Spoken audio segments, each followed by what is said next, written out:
ada servis tahunan, namanya puasa Ramadan. Ya, kemudian ada servis 6 hari setahun, namanya puasa Syawal.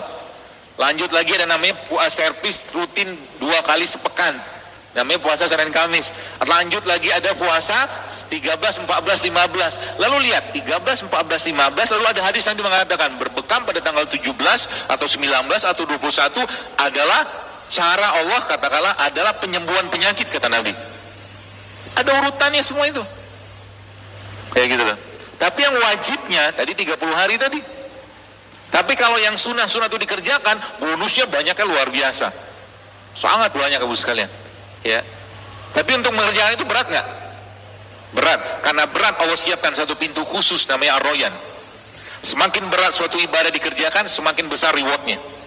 Bangun malam itu berat. Haji itu berat. Umroh berat, jihad berat. Tapi di situ ada pintu-pintu khusus yang Allah siapkan di surga nanti dengan amal-amalan berat kayak begitu. Ya. Makanya namanya puasa salah satu syariat yang sebenarnya sejak zaman nabi-nabi itu sudah ada. Ya, kalau kita belum katakanlah belum dapat hidayah untuk berpuasa, caranya gimana? Mulai biasakan untuk jarang atau sering-sering melaparkan diri, salah satunya, terutama bagi orang-orang yang kelebihan kalori. Ya, seperti itu. Sudah makan siang belum? Alhamdulillah. Nanti kita lihat. Bapak Ibu sekalian, saya tanya, Anda mau sehat kan? Buat apa? Biar lebih taat kan gitu. Biar ibadah lebih baik. Jadi hidup sehat bagi seorang mukmin itu bukan sekedar gagah-gagahan, ganteng-gantengan, lifestyle, tapi dia bagian dari ketaatan dan rasa syukur dia kepada Allah. Itu hidup sehat. Jadi kalau udah ngerti hidup sehat, Bapak sekalian, Anda atau kita makan minum madu, makan kunyit, makan kurma segalanya, dan diniatkan sebagai bentuk menjaga tubuh kita karena Allah, maka dapat pahala.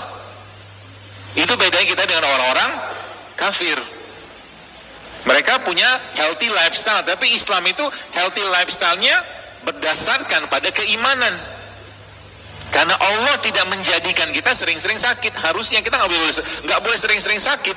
Kalau sering-sering sakit, kemungkinan ada masalah. Masalah di mana? Kolbu tadi sebenarnya. Contoh, orang yang kena kolesterol. Tanyalah sama orang yang kena kolesterol, kira-kira sering puasa nggak? Kemungkinan besar enggak. Sering makan iya. Yang sehat nggak? Kemungkinan besar orang yang kena kolesterol jarang makan buah sama sayur. Betul? Penyakit nggak itu?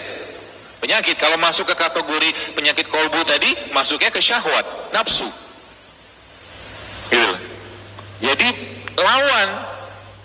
lawan nafsu tadi. Hidup sehat itu seperti orang bangun malam. Susah nggak bangun malam? Susah. Tapi sampai mati kalau nggak dipaksa bangun malam, nggak bakal bangun malam. Buat sholat maksudnya. Sama juga dengan hidup sehat. Kita tahu hidup sehat itu penting dan bagian dari ketaatan, tapi nggak dipaksa-paksain. Sudah tahu nggak sehat masih dimakan juga, ya sudah wassalam. Ya, maka niatkan untuk Allah. Ya, tapi kalau kita mau bicara tentang hidup sehat tadi, Bapak sekalian, kita harus tahu dulu yang bikin masalahnya apa. Yang bikin masalahnya apa?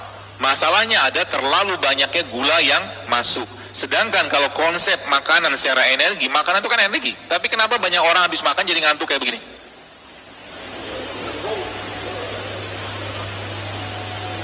Apa masalahnya? Pengolahan makanannya yang masalah.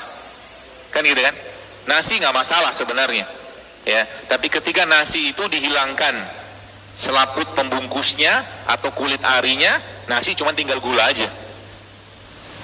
Santan nggak masalah, asal jangan dipanaskan. Kalau dia dipanaskan, rusak dia. Ya, jadi kalau kita lihat makanan kayak begini, menurut Anda kira-kira sehat nggak? Sehat nggak? Nggak sehat ya, sepakat ya? Mau dihindari nggak? Berat.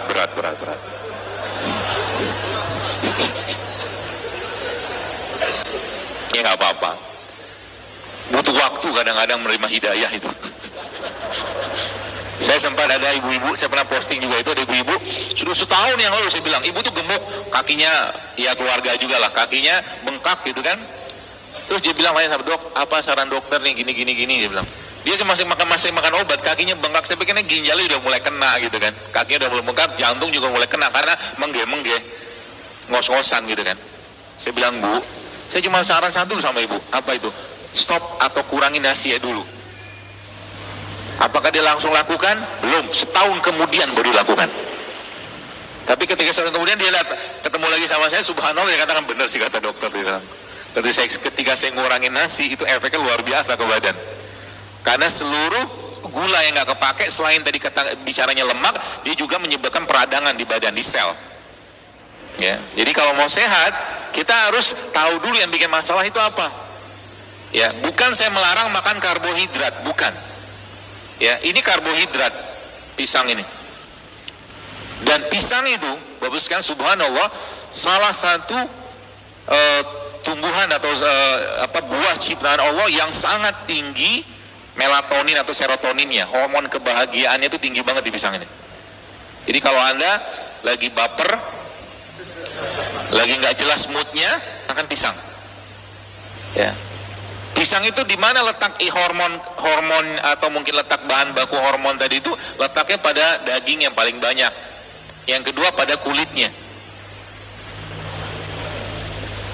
Jadi kalau makan pisang itu masuk kulit. Kalau bisa, kalau nggak bisa di blender aja. Potong ini kan, kerasnya ini, cuci sebentar, blender, kasih kurma. Jadi deh, obat tidur. Sesimpel itu sebenarnya. Gitu. Jadi kalau ketemu teman lagi lagi nggak enak hati, nggak enak perasaan, ajak dia makan rujak. Ada hubungannya? Ada. Karena makanan-makanan yang penuh dengan enzim itu bisa memberikan mood. Ada istilah itu good food is good mood. Jadi makanan kayak begini ada enzimnya nih. Ya, kurma juga sama, dia ada enzimnya. Ya, yang luar biasa, apalagi kurma kayak begini, Bos sekalian. Ya, sebenarnya kalau kita mulai membiasakan makan yang sehat, makan tanpa banyak olahan, tanpa banyak minyaknya, tanpa gula yang tinggi. Ya, ini kan gula juga, tapi gulanya gula kompleks. Ya, jadi nanti kalau makan pisang gemuk dong. Enggak dong, monyet nggak ada gemuknya. Ya kan? Monyet makan pisang kan? Iya. Kenapa? Kalian dimakan gulanya gula kompleks, bukan gula sederhana. Jadi Anda bayangkan sekarang kalau kita bahas nasi goreng. Pertama nasinya kan, ini bukan untuk mencela makanan, bukan. Tapi kita belajar. Pertama nasinya, nanti lama-lama dokter, kalau dokter ngomong gini terus nanti lama-lama bapak nasi goreng nggak laku dong. Ucapan itu benar nggak? Kenapa nggak benar? Karena ada hadisnya. Sebagaimana ajal mengejar seseorang, rezeki itu juga akan mengejar seseorang. Tenang aja. Kalau Anda nggak makan nasi goreng, abang-abang nasi akan jualan rebusan, buah-buahan, sayur-sayuran, kan gitu. Dia tahu demand. Apalagi ngomong gorengan, sekarang kan banyak orang, bahkan ada kemarin lihat ada asosiasi penjual gorengan Indonesia ngirimkan nota protes ke Zero Akbar. Kayaknya sih. Ya. Sama juga ada asosiasi pedagang kelapa sawit. Kelapa sawit tuh, minyak kelapa sawit tuh sehat loh, asal jangan digoreng. Iya, serius. Kalau digoreng, panasin jadi lemak trans dia. Coba lihat, saya tanya, biar kita paham ya. Masalah kita tuh di mana? Masalah kita dari sarapan, makan siang, makan malam, keliru atau bermasalah semua. Orang tua kita zaman dulu sekalian, apa yang mereka makan pagi-pagi? Ubi rebus, singkong rebus, pisang rebus, kan gitu kan? Rebus-rebus semua. Kalaupun mereka gorengnya pakai minyak kelapa, bukan pakai minyak sawit. Betul? Habis itu mereka minumnya apa? Wedang jahe, teh pawar, kopi pahit. Kan gitu kan? Akhirnya apa? Subur-subur kandungannya. Kalau enggak mereka minum jahe, kunyit segala macam. Kita nih Indonesia, kalau boleh saya katakan, kita nih, ya Masya Allah, semoga Allah ampuni kita, bangsa yang kurang bersyukur, saya bilang. Kurang bersyukur. Modal dua ini aja, harusnya negeri ini bisa bebas kanker, insya Allah. Rempah sama rimpang. Serius. Anda baca penelitiannya, betapa dahsyatnya, kayak misalkan kita lihat kayu manis. Kayu manis itu kan salah satu efeknya adalah dia punya kemampuan hipoglikemik, menurunkan gula darah.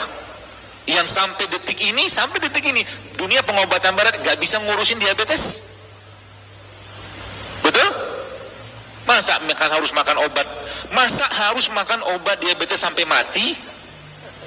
Pikir baik-baik. Apa Tuhan kita, Allah Subhanahu wa Ta'ala, tidak menciptakan obat diabetes? Harusnya ada. Sampai detik ini darah tinggi, nggak terobati, masa harus makan obat seumur hidup? Dengan bahasa, dengan menggunakan terkontrol. Saya tidak menyalahkan siapa-siapa ya. Yang saya mau sentil itu, mari kita berpikir loh sekalian. Anda yang ngurusin pesawat aja Anda onderdilnya. Manusia yang ditugaskan menjadi khalifah, menjadi Abdullah, masa nggak ada onderdilnya? Gitu kan? Onderdilnya itu di mana? Di situ di langit bijak, di situ bumi dijunjung, kata kita, bahasa kita. Orang Arab sana, dia nggak bisa tumbuh rempah, nggak bisa tumbuh rimpang, tapi Allah tumbuhkan kurma menjadi superfood di sana. Indonesia dari zaman dulu, negeri kita ini negeri yang sehat. Karena apa? Orang Indonesia minum jamu, minum rempah, minum rimpang. Tapi sekarang kita nggak kenal lagi dengan begitu-begituan. Akhirnya apa? Allah kasih penyakit. Umur 16 tahun kena diabetes, banyak sekarang. Tuh loh. Jadi orang minum sedikit, katakanlah baru saja minum kunyit 2-3 potong, nanti minum kunyit nanti rahimnya kering. Ada ceritanya orang Indonesia keracunan minum kunyit? Ada gak? Adakah ceritanya orang Indonesia keracunan minum jamu? Gak ada loh. Jadi kalau bahasa saya, fafirru ilallah, kembali ke Allah. Kembali ke Allah itu kembali ke apa yang Allah ciptakan untuk negeri ini. Ya, selesai urusan kita saudara. Ibadahnya diperbaiki, sholat diperbaiki, malam bangun, puasa diikutin, sisanya ngikutin apa yang Allah ciptakan, yang bahasa itu produk ciptaan Allah. Selesai, banyak masalah selesai. Jangan banyak diolah, ya, jangan banyak diolah. Supaya apa? Supaya kita dapat itunya, apa tuh namanya, fitonutriennya, gizi yang benernya di situ. Ya, contoh misalkan jeruk.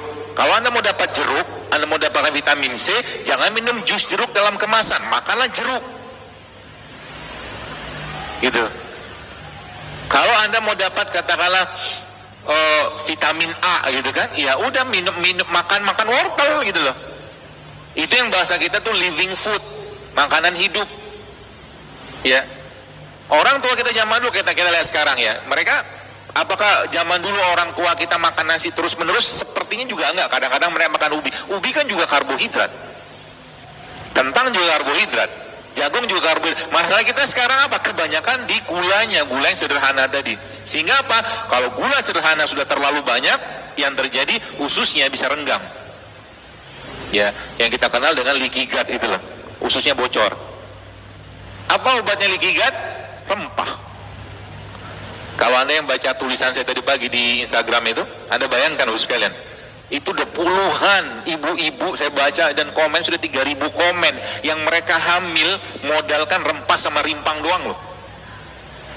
Bahkan saya katakan dengan segala hormat gitu kan, bagi yang udah luar biasa program bayi tabung, katakanlah bayi tabung 60 juta. Kenapa nggak bayi tabung katakanlah uang 60 juta dulu sedekahin, minta sama Allah agar dimudahkan kehamilannya? Karena persentase bayi tabung pun juga nggak banyak-banyak amat. Lebih jelas nyatanya janji Allah kan gitu. Kenapa nggak melakukan itu? Karena manusia lebih mengutamakan nafsunya. Jadi kalau perempuan tuh kalau mau hamil, bapak-bapak suami istri itu mau hamil, bukan habis nikah itu langsung mikir kapan kita punya anak, bukan. Bakti sama orang tua, bakti sama mertua, berbuat baik sama suami, berbuat baik sama istri, berbuat baik sama tetangga, nanti Allah kasih hamil. Gitu loh. Jadi kita tuh sekarang, bukan bisa katakan jauh dari tuntunan-tuntunan itu gitu loh. Puasa, kalau kita lihat puasa, baca risetnya, semua jenis puasa itu menyehatkan rahim. Tinggal kasih bahan baku yang tepat. Bahan bakunya apa yang Allah kasih kepada kita? Salah satunya produknya lebah. Gitu. Produk lebah itu salah satu produk yang menyuburkan rahim. Yang pertama itu. Yang kedua apa? Produk apa yang menyuburkan rahim atau menyuburkan atau memperkuat pencernaan kita? Ya tadi rempah sama rimpang tadi. Pagi-pagi coba diubah Bapak sekalian. Ya. Gak usah lagi minum teh, gak usah lagi minum kopi. Yang diminum apa? Jahe, geprek, kasih air panas, udah. Kasih madu dikit. Sudah memantaskan diri menjadi penghuni surga. Kenapa? Karena salah satu minuman penghuni surga kan jahe. Biar nanti di surga nggak kaget. Di sana sepertinya nggak ada cendol gitu, kayaknya nggak ada deh. Ya, di surga kan pokoknya di surga tuh miniaturnya tuh ada di bumi gitu loh, tapi rasanya kan beda pastinya. Ya, seperti itu.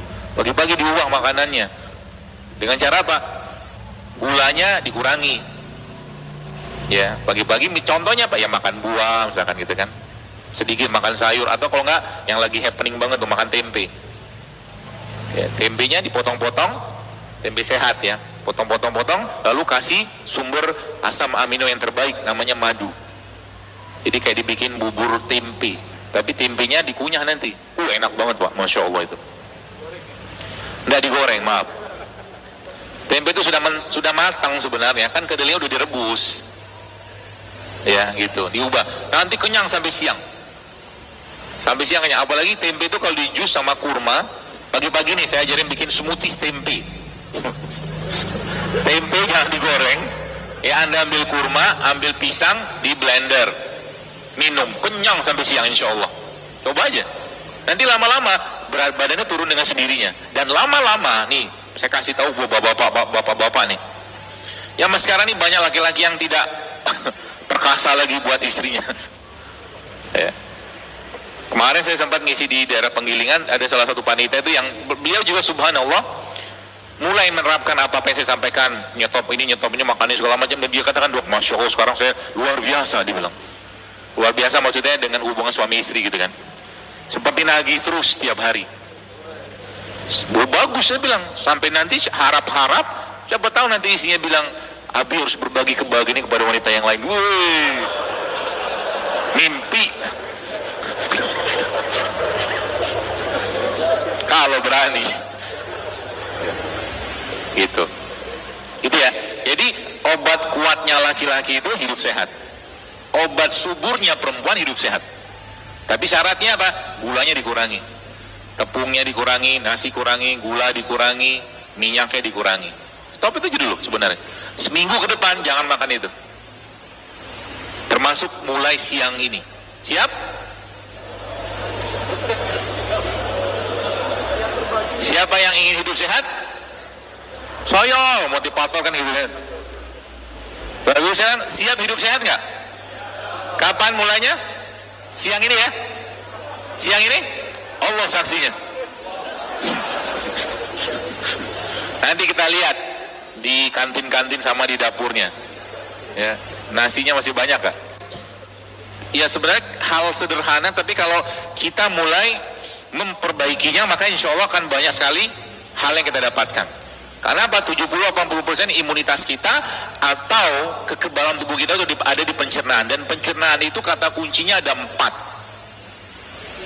Kalau mau sehat pencernaan. Yang pertama probiotik, yang kedua prebiotik, yang ketiga rempah, yang keempat rimpang.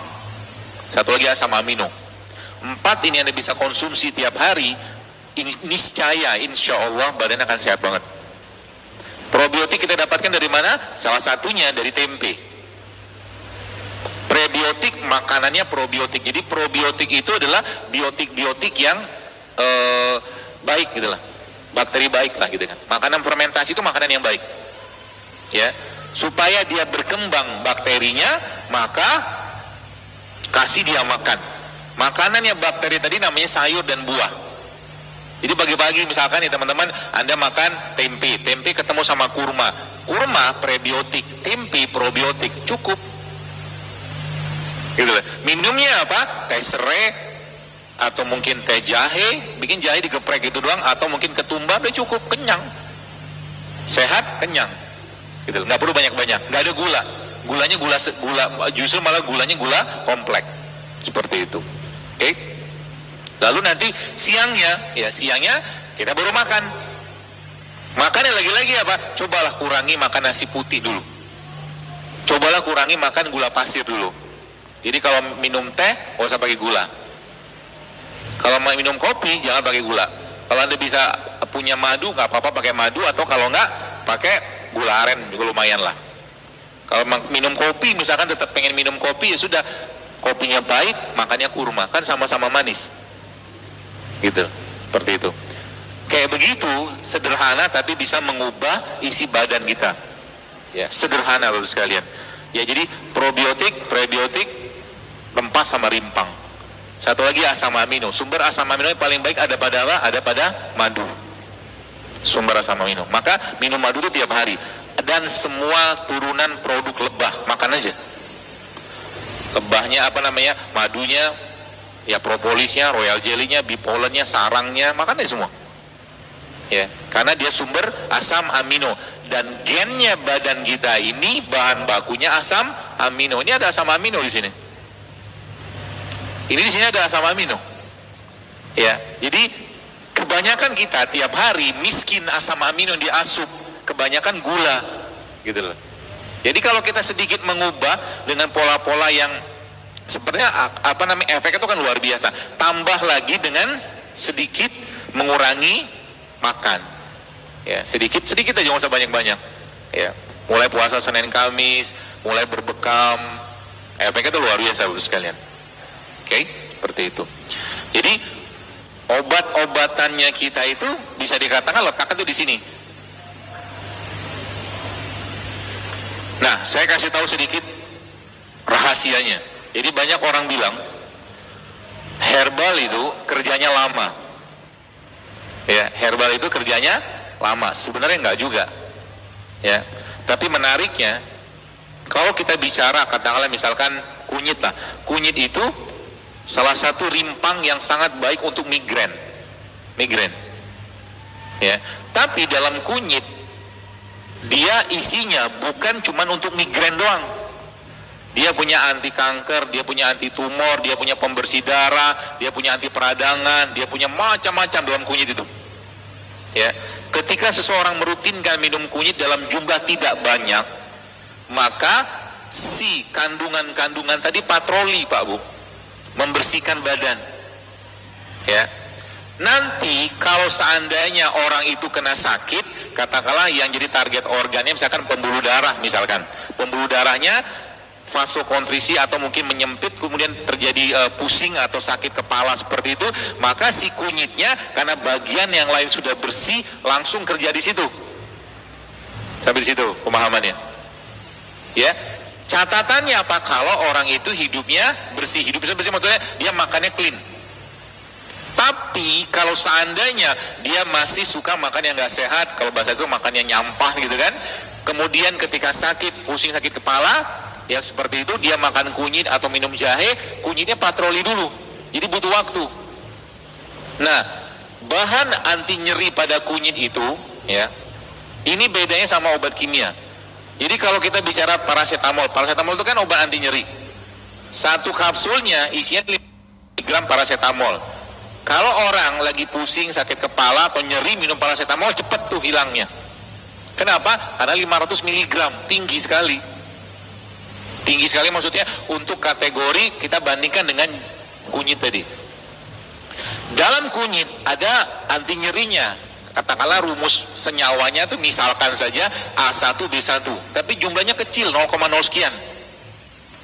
Sama pabrik dilihat, oh ternyata rumusnya itu A1B1, sama mereka diekstrak, diisolasi, dibikin sintetik, digandakan dosisnya.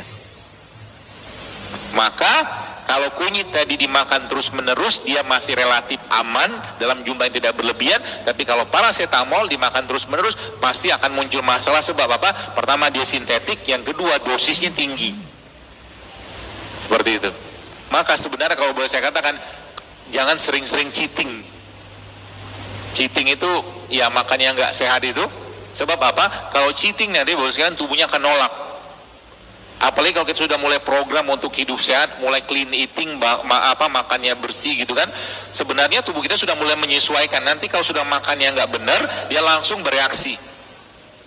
Ya, saya kapan hari itu pernah ke Makassar. Di Makassar ada kajian juga, kemudian di sana sama panitia, ya diajakin makan kue-kue tradisional Makassar. Yang saya tahu itu gulanya tinggi banget. Iseng-iseng saya coba makan, nggak banyak, bukan satu, cuma nyuil pakai sendok teh. Cuil gitu, beberapa jenis, nggak banyak juga, tapi habis itu langsung nggak enak badan saya, perut saya langsung nggak enak, karena saya tahu badan saya. Apa yang saya tanya sama mereka, ada yang jual sup nggak dekat sini, saya bilang. Ya, jadi penawarnya gula itu adalah rempah-rempahan. Akhirnya ketemulah ada toko, ada restoran yang jual mie-nya Pak, nyebutnya tuh mie kari gitu kan. Oh, kari nggak apa-apa nih, karena kari penuh dengan bumbu. Saya pesen karinya, mie kari tadi, tapi nggak pakai mie. Yang saya makan kuahnya. Habis saya makan kuahnya itu ditambah sedikit dengan ayam kampung, alhamdulillah habis itu langsung enakan, keringetan selesai, pusingnya hilang, mualnya hilang. Gitu. Kalau kita udah membiasakan badan kita dengan hidup clean ya, perut kita tuh udah clean seperti itu teman sekalian. Jadi kurang lebih konsepnya kayak begitu ya, mudah-mudahan bisa dipahami. Jadi ya obat-obatan kita tuh ada di sini. Ya. Indonesia kaya dengan begini-beginian. Bahkan kalau Bapak Ibu sekalian mau bikin salah satu resep ultimate-nya dari rempah ini, ada 4 yang saya sarankan. Yang pertama Anda ambil jahe. Yang kedua kunyit. Yang ketiga lengkuas. Yang keempat serai. Jadi jahe, kunyit, lengkuas, serai direbus ya. Direbus, nanti setelah direbus nggak usah mendidih-didih banget sampai dia keluar aromanya saja. Setelah itu Anda ambil jeruk nipis ya, diperes, kasih di situ secukupnya. Setelah tadi kan disaring ya, setelah disaring kasih jeruk nipis, setelah itu di blender sama kurma. Ya, kurmanya dibuang bijinya. Ya. Biji kurma itu bagus. Ya, kalau kita keringkan, dibikin kopi bagus. Ya, sebagian besar biji-biji yang Allah ciptakan itu bagus semua. Biji anggur bagus, biji durian bagus, biji cempedak bagus, biji nangka bagus, biji rambutan bagus, biji kurma bagus, biji manggis bagus, biji semangka bagus. Ya. Kecuali kedondong. Belum ketemu saya. Atau kedondong itu. Tapi secara umum biji-biji yang saya sebutkan itu bagus. Masuk kalau lagi sekarang nih, lagi musim manggis. Ya, manggis itu di blender sama bijinya. Ya, sangat baik karena biji manggis itu sangat tinggi serat. Ya, sangat tinggi serat. Pagi-pagi makan jus kayak begitu udah kenyang sampai siang. Ya, sudah kenyang insya Allah ya, seperti itu. Jadi tadi jahe, kunyit, lengkuas, serai, kasih jeruk nipis di blender sama kurma. Apa yang terjadi? Bahasa saya dengan beberapa teman-teman diskusi saya yang ya dokter juga itu, dia katakan kayak stem cell itu. Dia bisa meregenerasi sel kita. Bukan lagi memperbaiki gizi tapi memperbaiki gen. Ya. Tambah sedikit dengan madu kalau mau, ya kalau enggak apa-apa, dengan kurma udah cukup manis. Minum itu. Dan tiap hari Bapak sekalian, saran saya, teman-teman kan ada datang dari rumah ke sini gitu kan, kerja gitu, bawa tumbler. Ya, tumblernya nanti bisa isinya itu. Ya, isinya tumbler itu kan tumbler yang bisa nahan panas itu, ya, atau botol ya tumbler lah ya. Masukin itu, nanti selama seharian Anda di sini minum aja itu. Atau kalau enggak Anda yang biasa berangkat awal misalkan subuh tuh jam 5:30, ya di rumahnya bikin impusan. Impusannya dari apa? Dari rempah-rempahan juga boleh. Kunyit boleh, jahe boleh, ganti-ganti aja tiap hari. Itu efeknya ke badan luar biasa. Ya, luar biasa. Ya, karena memang kalau boleh kita lihat kandungan dari semua rempah-rimpang itu tuh, itulah yang kita butuhkan khususnya buat orang Indonesia. Ya, khususnya buat orang Indonesia. Ya. Dan kalau dari rempah-rempah yang atau rempah-rempah lain yang mungkin yang tidak terlalu banyak kita dapatkan, ya nggak usah terlalu sering juga. Contoh mungkin kunir putih kan kita jarang dapetin. Antara kunir putih atau kunyit putih sama kunyit kuning, banyakkan kunyit kuning. Maka kunyit kuning aja yang kita lazimin. Ya. Antara anggur sama pisang, banyakkan pisang. Udah makan pisang aja karena anggur susah. Maha adil Allah kayak begitu. Antara pepaya sama buah kiwi, banyakkan pepaya, makan pepaya aja. Gitu kan? Jadi pagi-pagi diubah tuh sarapannya, ya. Buah dipotong, kasih garam sedikit, kasih madu sedikit, dalam porsi yang nggak banyak, cukup sampai siang insya Allah tenaganya. Tambah sedikit kalau Anda pengen makan minyak, maka minyaknya minyak zaitun atau VCO.